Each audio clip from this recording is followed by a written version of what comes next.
नमस्ते बच्चों। आज मैं आप लोगों को वसंत भाग 3 क्लास 8 का पाठ सूरदास के पद का मैं समरी और क्वेश्चन आंसर पढ़ाने जा रही हूँ।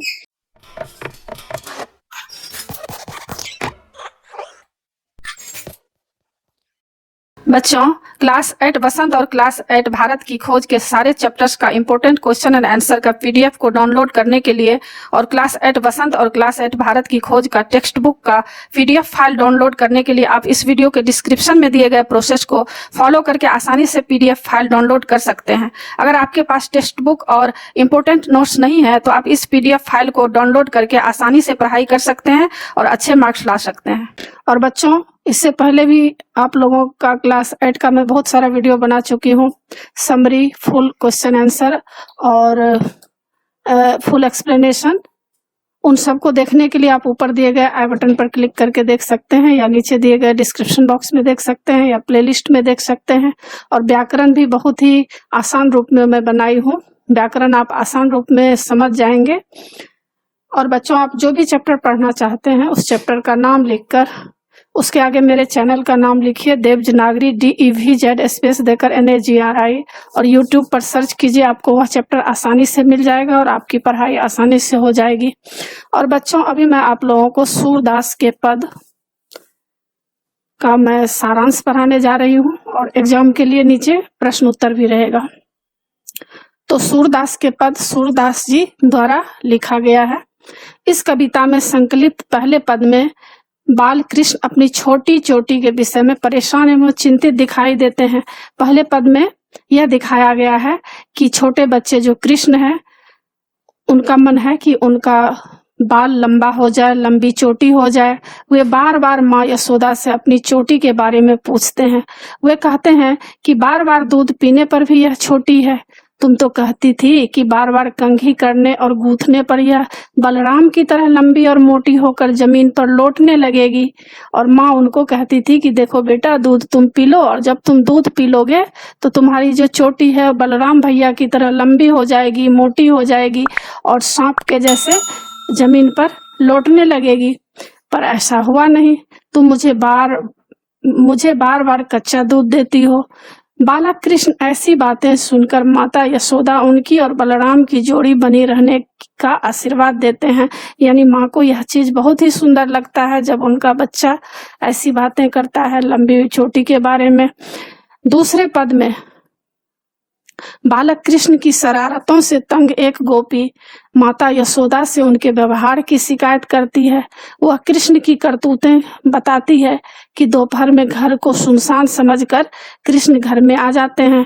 वे छीके पर रखा दूध दही खुद भी खाया और ग्वाल वालों को भी खिलाते हैं।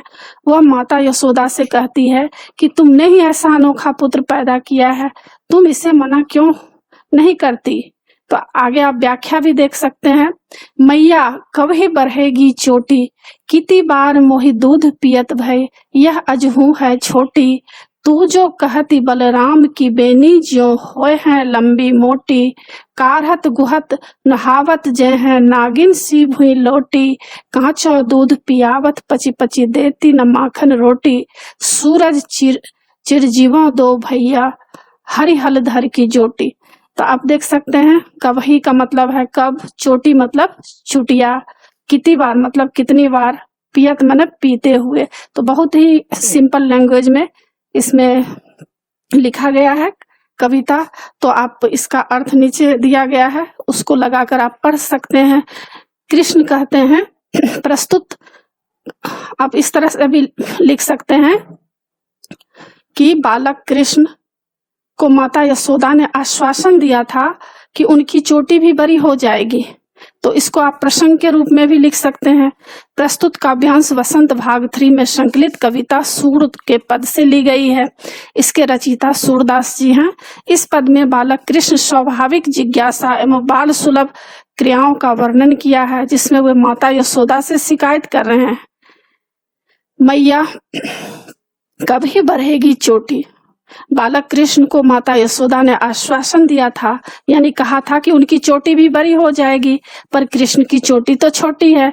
ऐसे में कृष्ण माता यशोदा से पूछते हैं कि मैया कभी बढ़ेगी चोटी, हे माँ मेरी चोटी कब बढ़ेगी। कितनी बार मोहि दूध पियत भय यह अजहू है छोटी। हे माँ, मैं तो कितनी बार कितने दिनों से दूध पी रहा हूँ, पर फिर भी यह छोटी की छोटी बनी हुई है। आगे कह रहे हैं, तू जो कहती बल की बेनी जो है वो है लंबी मोटी। हे माँ, तू तो कहती थी कि यह बलदेव भैया की चोटी की तरह लंबी और मोटी हो जाएगी, तथा बार बार नहलाने धोते कंघी करते गूंथते हुए नागिन के समान जमीन पर लोटी रहेगी। यानी कारहत गुहत नहावत जय है नागिन सी भय लोटी, नागिन की तरह वह जमीन पर लौटने लगेगी। कांचो दूध पियावत पचिपति देती न माखन रोटी। और माँ, तू मुझे कच्चा दूध बार बार रोज पिलाती हो, पर मुझे मक्खन रोटी खाने नहीं देती हो। आगे कहते हैं, सूरज चिरंजीवो दो भैया हरि हलधर की जोटी। कवि कहता है कि बालक कृष्ण की ऐसी बातें सुनकर माता यशोदा आशीर्वाद देती हैं कि कृष्ण और बलराम की जोड़ी चिरंजीव रहे। अब प्रश्न उत्तर देखते हैं। इसमें पाठ्य पुस्तक का प्रश्न उत्तर है। पहला प्रश्न है, बालक श्री कृष्ण किस लोभ के कारण दूध पीने के लिए तैयार हुए? उत्तर है, माता यशोदा कृष्ण से बार बार कहती थी कि दूध पीने से तुम्हारी चोटी बलराम की चोटी की तरह लंबी बड़ी और मोटी हो जाएगी। कृष्ण अपनी चोटी को बड़ी होते देखना चाहते थे, इसी लोभ के कारण वे दूध पीने को तैयार हो गए थे। दूसरा प्रश्न है, श्री कृष्ण अपनी चोटी के विषय में क्या क्या सोच रहे थे? उत्तर, श्री कृष्ण अपनी चोटी के बारे में सोचते थे कि बार बार लगातार दूध पीने पर भी यह छोटी ही रह गई है। दूध पीते रहने से यह मोटी और लंबी हो जाएगी। बार बार बालों में कंघी करने गूंथने आदि से यह बड़ी हो जाएगी। तीसरा, दूध की तुलना में श्री कृष्ण कौन से खाद्य पदार्थ को अधिक पसंद करते हैं? उत्तर, दूध की तुलना में श्री कृष्ण माखन और रोटी अधिक पसंद करते हैं। चौथा प्रश्न है, तय ही पूत अनोखो जायो, पंक्तियों में ग्वालन के मन के कौन से भाव मुखरित हो रहे हैं? उत्तर, इस पंक्ति में गोपी के मन के अनेक भाव मुखरित हो रहे हैं। क का, बार बार शिकायत करने के बाद भी यशोदा कुछ नहीं करती हैं। ख का, यशोदा ने शायद अनोखा पुत्र जन्म दिया है जो शरारतें करने से बाज नहीं आता है। ग का, वह मक्खन दूध दही आदि जमीन पर बिखरा देता है। घ का, अपनी शरारतों में वह अपने साथियों को भी शामिल कर लेता है। पांचवा प्रश्न, मक्खन चुराते और खाते समय श्री कृष्ण थोड़ा सा मक्खन बिखरा क्यों देते हैं? उत्तर, मक्खन चुराते और खाते समय श्री कृष्ण थोड़ा सा मक्खन बिखरा देते थे। ऐसा वे जानबूझकर नहीं करते थे। कृष्ण छोटे थे, मक्खन चुराने की जल्दीबाजी तथा साथियों को मक्खन देते समय ऐसा हो जाता था। छठा प्रश्न है, दोनों पदों में से आपको कौन सा पद अधिक अच्छा लगा और क्यों? उत्तर, दोनों पदों में मुझे दूसरा पद अधिक अच्छा लगा, क्योंकि कृष्ण अपनी बाल सुलभ आदतों के कारण माखन की चोरी करते हैं तथा गोपिका उनकी शिकायत माता यशोदा से करती है तथा अंत में वह कह देती है कि तैने पूत अनोखो जायो। उसका यह कथन अत्यंत प्रासंगिक बन गया है। और अनुमान और कल्पना के तहत प्रश्न रहेगा। पहला प्रश्न, दूसरे पद को पढ़कर बताइए कि आपके अनुसार उस समय कृष्ण की उम्र क्या रही होगी? उत्तर, दूसरे पद को पढ़ने से ज्ञात होता है कि उस समय कृष्ण की उम्र 8-9 वर्ष की होगी। उखल की सहायता से छीके तक पहुंचना, दही मक्खन आदि जमीन पर बिखराना, साथियों को खिलाना आदि के माध्यम से इस उम्र का अनुमान लगता है। दूसरा, ऐसा हुआ हो कभी कि माँ के मना करने पर भी घर में उपलब्ध किसी स्वादिष्ट वस्तु को आपने चुपके चुपके थोड़ा बहुत खा लिया हो और चोरी पकड़े जाने पर कोई बहाना बनाया हो, तो अपनी आप बीती की तुलना श्री कृष्ण की बाल लीला से कीजिए। तो आप इस तरह से लिख सकते हैं, मुझे चॉकलेट खाना बहुत पसंद है। मेरे चचेरे भाई का जन्मदिन था, उसी की तैयारी के लिए सामान लाया जा रहा था। माँ ने फ्रिज में दूध रखने के लिए मुझसे कहा, पर यह भी कह दिया कि उसमें रखी चॉकलेट हम सभी शाम को खाएंगे। यह जन्मदिन के अवसर पर सभी में बांटी जाएगी। उस समय तो मैं दूध रख कर आ गया, पर मेरा सारा ध्यान उन्हीं चॉकलेट में लगा था। दोपहर में मम्मी की आंखें लग गई और मुझे मौका मिल गया। मैंने 3 चॉकलेट निकाल लिया और खाकर उनका कागज बाहर फेंक आया, पर पता नहीं एक टुकड़ा कैसे जेब में रह गया। माँ ने शाम को जब चॉकलेट कम मिले तो उन्होंने सबसे पहले मेरी जेब टटोली। उनके हाथ वह कागज लग गया और मेरी चोरी पकड़ी गई। मैंने बताया कि यह तो कल की खाई चॉकलेट का कागज है, पर मेरा बहाना काम ना आया। मुझे पापा की डांट खानी पड़ी। आगे है, किसी ऐसी घटना के विषय में लिखिए जब किसी ने आपकी शिकायत की हो, फिर आपके किसी अभिभावक ने आपसे उत्तर मांगा हो, तो इस तरह से आप लिख सकते हैं। और भाषा की बात, श्री कृष्ण गोपियों का, इसमें आप ऐसा लिख सकते हैं, मेरे माता पिता अभी मोटरसाइकिल को हाथ लगाने से मना करते हैं, तो इसमें आप अच्छी तरह से लिखा हुआ है। अगर एग्जाम के लिए इम्पोर्टेंट होगा तो आप लिख सकते हैं। भाषा की बात है, श्री कृष्ण गोपियों का माखन चुरा चुरा कर खाते थे, इसलिए उन्हें माखन चुराने वाला भी कहा गया है। इसके लिए एक शब्द लिखिए, तो उत्तर होगा माखन चोर। दूसरा, श्री कृष्ण के लिए 5 पर्यायवाची शब्द लिखिए। उत्तर, श्री कृष्ण के लिए 5 पर्यायवाची शब्द है, श्याम, गोपाल, गिरधर, मुरलीधर, वंशीधर, कान्हा, मोहन, माखन चोर। तीसरा, कुछ शब्द परस्पर मिलते जुलते अर्थ वाले होते हैं, उन्हें पर्यायवाची कहते हैं, और कुछ विपरीत अर्थ वाले भी। समानार्थी शब्द पर्यायवाची कहे जाते हैं और विपरीतार्थक शब्द विलोम।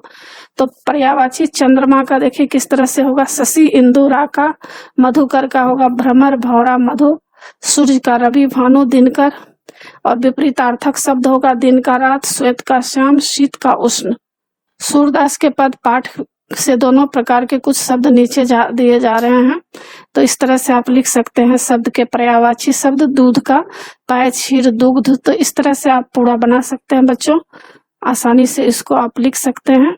अति लघुत्तरीय प्रश्न है, बालक कृष्ण माता यशोदा से क्या पूछ रहे हैं?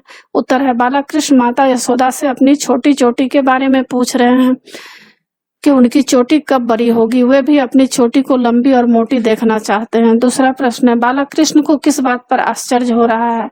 उत्तर, बालक कृष्ण को अपनी चोटी पर आश्चर्य हो रहा है कि अनेक बार दूध पीने पर भी यह छोटी क्यों है, यह बड़ी क्यों नहीं हो रही है। तीसरा, कृष्ण किस लोभ के कारण दूध पीने को तैयार होते थे, उन्हें क्या पसंद था? उत्तर, कृष्ण अपने सिर को चोटी लंबी एवं मोटी होने के लोभ में दूध पीने को तैयार हुए थे। उन्हें दूध पीना पसंद नहीं था, उन्हें तो माखन रोटी खाना पसंद था। चौथा, कृष्ण की भोली भाली बातों ने यशोदा के मन पर क्या प्रभाव डाला? उत्तर, कृष्ण की भोली बातों ने यशोदा का मन जीत लिया। वे कृष्ण को आशीर्वाद देते हुए बोली, दोनों भाइयों की जोड़ी चिरंजीव रहे। पांचवा, गोपी किसके पास शिकायत लेकर आई? उत्तर, गोपी यशोदा के पास कृष्ण की शिकायत लेकर आई थी, क्योंकि कृष्ण ने उनके घर चोरी से माखन खा लिया था। यह उनका प्रतिदिन का नियम था। छठा प्रश्न, कृष्ण किस समय गोपी के घर गए, उन्हें यह समय क्यों उपयुक्त लगा होगा? उत्तर, कृष्ण दोपहर के समय गोपी के घर गए। दोपहर का समय ऐसा होता है कि काम करने के बाद लोग विश्राम कर रहे होते हैं या सो जाते हैं। ऐसे में चारों ओर सुनसान होता है। यह समय उन्हें माखन चोरी के लिए उपयुक्त लगता था। सातवां, गोपी द्वारा यह ढोंढा कौन ढंग लायो कहने में कौन सा भाव मुखरित हुआ है? उत्तर, गोपी द्वारा यह ढोंढा कौन ढंग लायो कहने के पीछे उपालंब का भाव मुखरित हुआ है। वह कहती है कि तूने इसे क्या सिखाया पढ़ाया है जो यह मना करने पर भी अपनी चोरी की आदत से बाज नहीं आता है। और आगे लघु उत्तरीय प्रश्न रहेगा, चोटी न बढ़ने पर बालक कृष्ण माता यशोदा से क्या शिकायत करते हैं? उत्तर, चोटी न बढ़ने पर बालक कृष्ण माता यशोदा से यह शिकायत करते हैं कि माँ तू तो कहती थी कि मेरी चोटी बलराम भैया की चोटी की तरह लंबी और मोटी हो जाएगी तथा बार बार काटते गूंथते रहने से यह बड़ी होकर नागिन की तरह जमीन पर लौटने लगेगी, पर ऐसा कुछ हुआ नहीं। मेरी चोटी अभी भी छोटी की छोटी बनी हुई है। दूसरा, गोपी द्वारा माता यशोदा से कृष्ण की गई शिकायत को अपने शब्दों में लिखिए। उत्तर, बालक कृष्ण की शरारतों तथा नित्य प्रति माखन चुराने की आदत से तंग होकर गोपी माता यशोदा के पास शिकायत करने आती है। उसने बताया कि कृष्ण दोपहर के समय सुनसान में घर में आते हैं, दरवाजा खोलकर दही माखन खुद तो खाते हैं, अपने साथियों को भी खिलाते हैं। वे उखल पर चढ़कर छिके पर रखा गोरस उतार लेते हैं। वे जी भर कर खाते हैं, जो अच्छा नहीं लगता है उसे जमीन पर बिखरा देते हैं। इस प्रकार वे प्रतिदिन गोरस का नुकसान करते हैं। तो इसी के साथ बच्चों पाठ की समाप्ति होती है। आशा है आप लोगों को सब समझ में आ गया होगा। एग्जाम के लिए अच्छी तरह तैयार कर लीजिएगा। और बच्चों, आप मेरे चैनल देव जनागरी को सब्सक्राइब कीजिएगा और सब्सक्राइब के बगल में बेल आइकन बटन है, उससे क्लिक कीजिएगा, लाइक कीजिएगा और शेयर कीजिएगा। कमेंट्स जरूर कीजिएगा कि आपको यह पाठ कैसा लगा। नए पाठ के साथ फिर मैं मिलूंगी बच्चों। धन्यवाद।